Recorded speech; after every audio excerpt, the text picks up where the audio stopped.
I was just really loved to draw as a kid and would just, I'd come home from school and just lay down on the floor with my sketchbook and a friend, and we would just draw. I ordered this paint, had it delivered, brought these brushes with me, and picked up some stuff here in the neighborhood.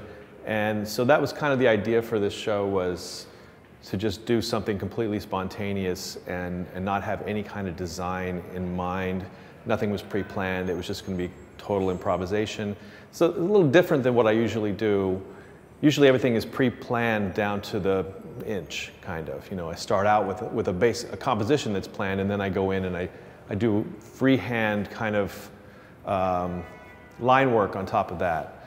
And with this one, I'm just cutting straight to the line work, which for me is the most satisfying part. And it's not like a lot of that sort of grunt work where you're just mapping out areas and filling in blank, or not blank, but filling in flat areas of color.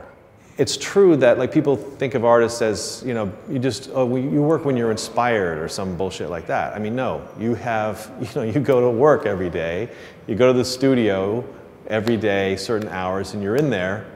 You know, I put in, I don't know, probably, I put in about 40 hours a week in the studio. I mean, it's like 6 days a week, 6 hours at least a day.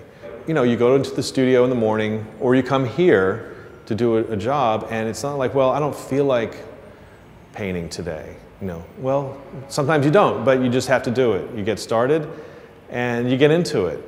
And I mean, it almost always works out that way. It almost always works out that once you get started, you start getting excited about it, and you get lost in it. It sort of starts to take over.